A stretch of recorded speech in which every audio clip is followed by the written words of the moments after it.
Star opener batsman फखर Zaman champion trophy से बाहर।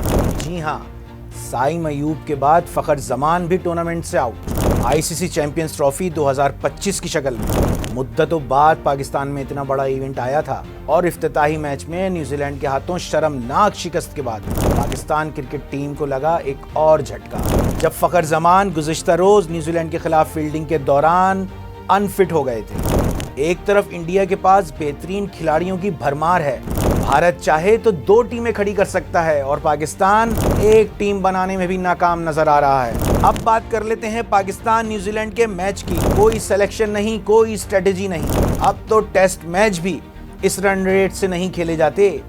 4.5 bowler का जुगाड़ और डेथ ओवर्स में मार, या सिलेक्शन कमेटी और टीम मैनेजमेंट के फैसले पाकिस्तान के लिए डूबती कश्ती साबित हो रहे हैं। आइए बात करते हैं तफसील से, लेकिन इससे पहले हमारे चैनल को सब्सक्राइब करें और लाइक करें।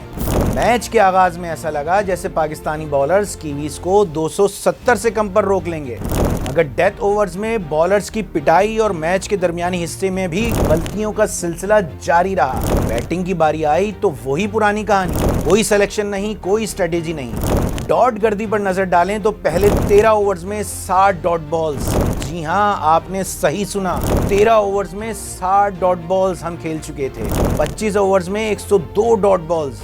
आखिर क्या वजह है कि बाबर इनिंग्स को संभालने में कुछ ज्यादा ही सुस्त साबित हुए? क्या 50 डॉट बॉल्स खेलना और अपनी बैटिंग में इतनी सुस्त रफ्तारी दिखाना एक अच्छे क्रिकेटर्स की निशानी हो सकती है? भाई, अब तो टेस्ट मैच में भी इस रन रेट से नहीं खेलते। बाबर कहते हैं मुझे किंग ना कहो।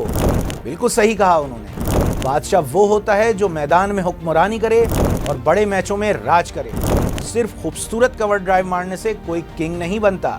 जब दबाव में बैट थरथराने लगे और मैच टीम में डूबती नजर आए तो क्या फायदा बाबर का रैंकिंग में ऊपर रहने का? बाबर अगर वाकई ताज के हकदार हैं तो मैदान में ऐसा जादू जगाएं कि लोग खुद पुकार उठें। ये है असली किंग। रिजवान की खुशनसीबी हमेशा काम नहीं आएगी। 350 चेस करना एक मौजज़ा था। हर बार दुआएं नहीं चलेंगी, मेहनत भी करना पड़ेगी जनाब। पाकिस्तान इन पिचेस पर 4.5 बॉलर्स के साथ कामयाब नहीं हो सकता। कमजोर सिलेक्शन और नाकिस हिकमत अमली। तो सवाल ये है, क्या ये सहमी हुई टीम सेमीफाइनल तक जा सकती है? क्या पाकिस्तान इस इवेंट में कमबैक करेगा या इंडिया के साथ भी शिकस्त हमारा मुकद्दर होगी? अपनी राय से हमें कमेंट्स में जरूर आगाह करें।